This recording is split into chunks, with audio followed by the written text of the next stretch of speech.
তো সকাল ঘুম থেকে উঠেই চলে এলাম খাবার বানাতে, মানে ব্রেকফাস্ট বানাতে। তো ব্রেকফাস্টে এটা ছিল সোমবারের ভিডিও। তো ব্রেকফাস্টে আমি ওই ব্রেড দিয়ে বানিয়েছিলাম আরকি। পিজ্জার মতোই আরকি, স্যান্ডউইচ, ব্রেড স্যান্ডউইচ মতো। তো ওখানে ওই পিজ্জার সস দিয়েছিলাম আর উপরে এটার উপরে যেমন আ ক্যাপসিকাম, পেঁয়াজ, টমেটো দিয়েছি, ওটাতেও সেরকম দিয়েছি। চিজ দিয়েছি। সব দিয়ে এয়ার ফ্রায়ারে সেটাকে রোস্ট করে তারপরে দিয়েছিলাম। তো ওটা দেয়া হয়ে গেছিল। আর এই আটাটা মাখানো ছিল। তো আমি এই আটাটা দিয়ে আমার মতো পিজ্জা বানিয়ে নিচ্ছিলাম। তো পিজ্জা বানানোর জন্য ১ম এ আটার ডোটাকে এরকম পিজ্জার মতো কাটিং করে আমি কিছুটা এয়ার ফ্রায়ারে আমি ওটাকে ১ম এই রোস্ট করে নিয়েছি ৩ মিনিটের জন্য। রোস্ট করার পর যখন সেটা অর্ধেক হয়ে গেছে, তারপরে ওই পিজ্জা সস দিয়ে এটা আমি সাজিয়ে নিচ্ছি। পেঁয়াজ, ক্যাপসিকাম, টমেটো এগুলো দিয়ে আমি সাজিয়ে নিচ্ছি। হ্যাঁ? এবার সাজাতেই মেয়েটা এসে বলল যে, "মা আমিও খাবো।" ঠিক আছে খাবি তাহলে। তাহলে আমি এখন সাজিয়ে নিচ্ছিলাম।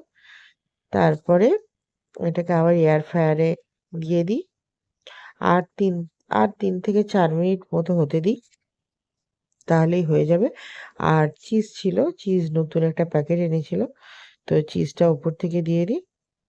একটু অরিগ্যানো দিই। আ আর একটু গোলমরিচও ছড়িয়ে দিই। গোলমরিচের নামটা আর আমার মনে পড়ছিল না।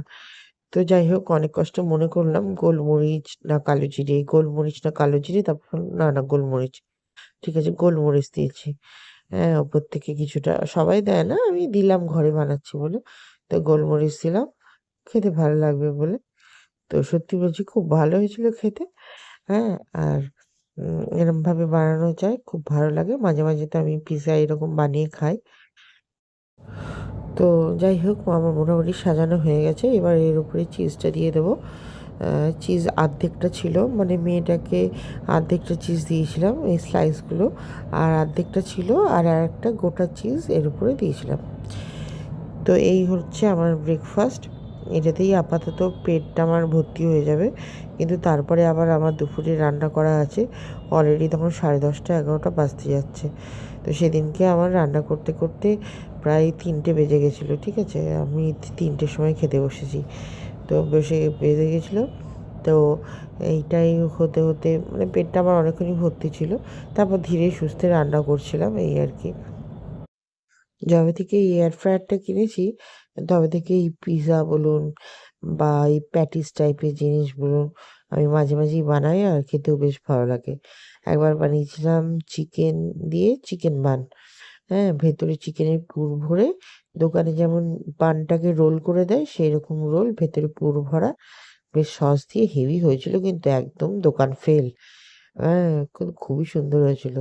তো এরকম মাঝেই বানাচ্ছি। তারপর ফ্রেঞ্চ ফ্রাই বানিয়েছিলাস। তো এরকম এয়ার ফ্রায়ারে আমি বেশ টুকটাক মাঝে জিনিস খাই মানে বানাই। মেয়েটাও খায়, ওর বাবাও খায়। বেশ ভালোই হয়েছে আমার এয়ার ফ্রায়ারটা। ব্যাস অল সেট। এবার জাস্ট ৫ মিনিট আ ও এটাও কমিয়ে দেবো, টেম্পারেচারটাও কমিয়ে দেবো। নাহলে বেশি পুড়ে যাবে। তো ৫ মিনিট রাখবো।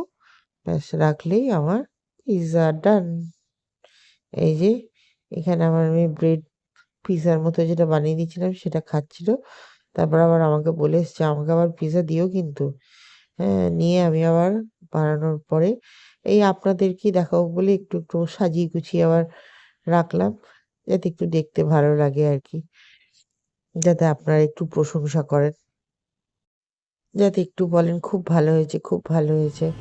হ্যাঁ? তো সেই জন্যই আমি একটু এই সাজিয়ে গুছিয়ে একটু ফটো তুললাম। নিয়ে অর্ধেকটা কেটে এই মেয়েটাকে দিয়েছি, অল্পই দিয়েছিলাম।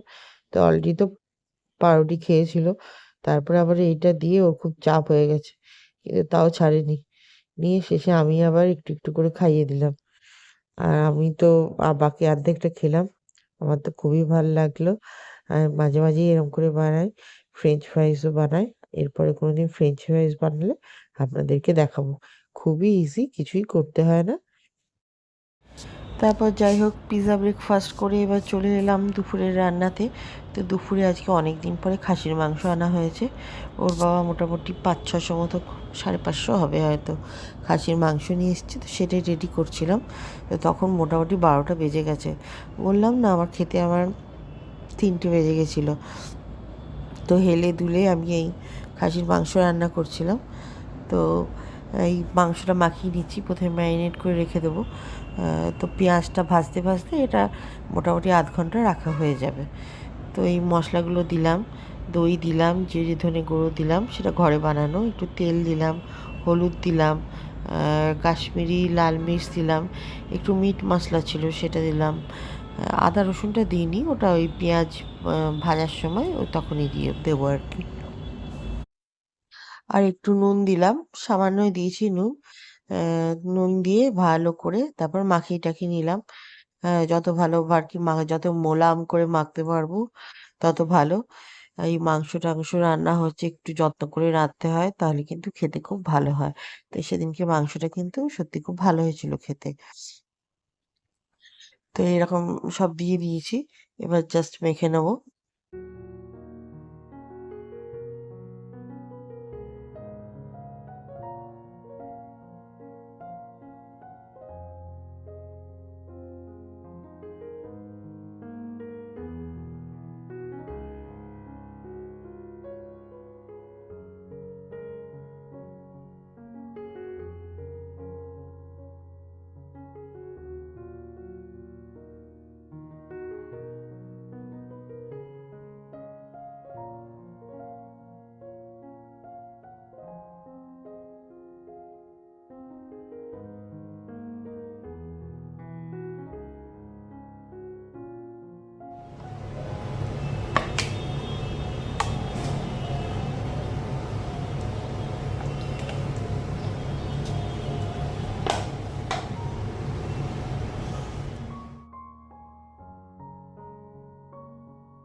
যাই হোক, তো আলুগুলো ভেজে নিচ্ছি। কড়াইটা আর একটু বোধহয় গরম করতে হতো, নিচটা দেখছি একটু লেগে যাচ্ছে। তো ভালো করে ভেজে নেওয়ার পর তার মধ্যে কিছুটা পাঁচফোড়ন দিয়ে এবার কুচনো পেঁয়াজগুলোকে দিয়ে দেবো। পেঁয়াজগুলো আমি ওই হ্যান্ড গ্রাইন্ডারে আজকে করেছি, মানে আজকে আর পরিশ্রম করিনি, কারণ অলরেডি যখন এখানে পেঁয়াজ ভাজছি তখন 12:30 বাজছে। মানে আমি ভাবছিলাম কখন নামবে। নিয়ে ওইটা ভাজলাম, ভাজতেও তো টাইম লাগে, পেঁয়াজ ভাজতে একটু টাইম লাগে। পেঁয়াজকে ভালো করে ভাজলে গোল্ডেন করে, তাহলে মাংসটা কিন্তু ভালো হয় খেতে। নিয়ে পেঁয়াজটাও ভাজছিলাম। আর আমি যে খুব হাই ফ্লেমে রান্না করি তা কিন্তু নয়, মিডিয়াম লো ফ্লেমে করি। ওই জন্য বেশিরভাগ সময় ঢাকা দিয়ে দিয়ে করি। আস্তে আস্তে নাড়ি। অত আর কি দরপর দরপর করে বা অত তাড়াহুড়ো করে আমি রান্না করি না। আমার মনে হয় খেতে খুব একটা ভালো হয় না ওতে, আর তাড়াহুড়ো করে রান্না করলে। আস্তে আস্তে করলে রান্নাটা ভালো হয়। ওই জন্য আমি ধীরে সুস্থেই রান্না করি। সে যাই হোক পেঁয়াজটা তখনও ভাজা হচ্ছে, 1:45 বাজছে। হ্যাঁ, মানে চাপেও পড়ে গেছি, অথচ রান্নার তখনও হয়নি আর কি। আর যাই হোক, পেটটা ভর্তি ছিল, কারণ খাবারটা ভারী হয়েছিল, ব্রেকফাস্টটা।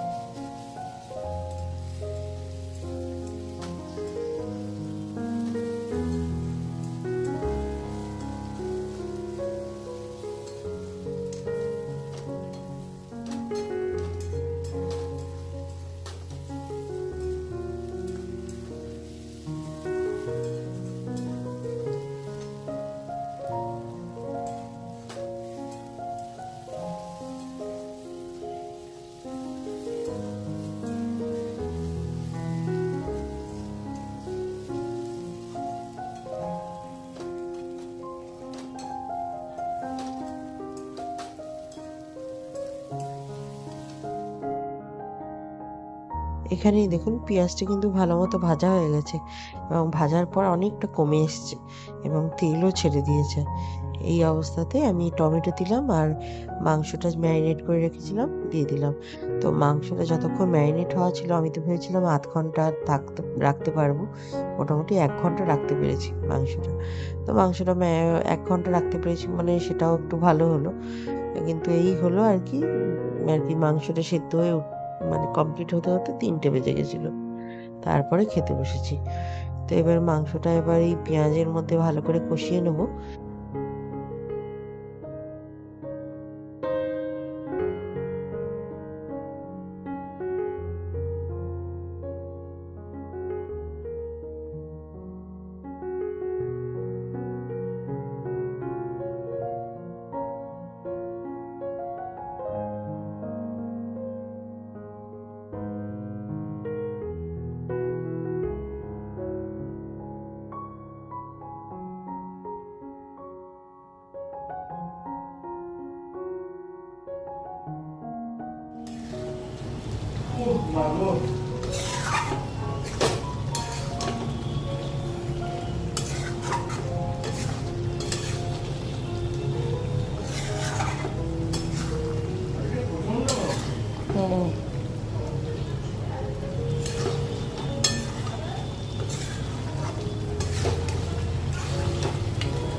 তো মাংসটা কষানো হয়ে গেছে।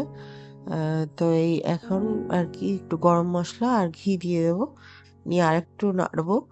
নাড়ার পর তারপর প্রেসার কুকারে দিয়ে দেবো। ভেবেছিলাম কড়াই করব, কিন্তু টাইমটা অনেকটা যেহেতু হয়ে গেছে, তখন 1:30 2টো মোটামুটি বাজছে, 2টো বাজছে। তো এবার কড়াই করতে গেলে অনেক টাইম লেগে যাবে, ওই জন্য প্রেসার কুকারে চাপিয়ে দিয়েছিলাম।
তো এখনও হয়ে গেছিলো মাটনটা, 3টে সিটি দিয়ে বন্ধ করে রেখেছিলাম।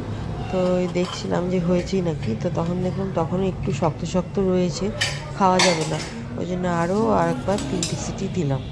দেওয়ার পরে মোটামুটি 6টা সিটি পড়েছিল, দেওয়ার পরে তারপরে নামিয়েছি। এখানে আমি ওই দেখছিলাম আর কি, শক্ত না নরম, তো ভালোই শক্ত ছিল, খাওয়া যেত না। নিয়ে তখন 2:30 3:45 বাজতে চললো। নিয়ে যাই হোক আবার বসালাম, ইন্ডাকশানটা ছিল বলে তাই তাড়াতাড়ি সিটি, আর প্রেশার কুকারে বসালে খুব হয়ও তাড়াতাড়ি।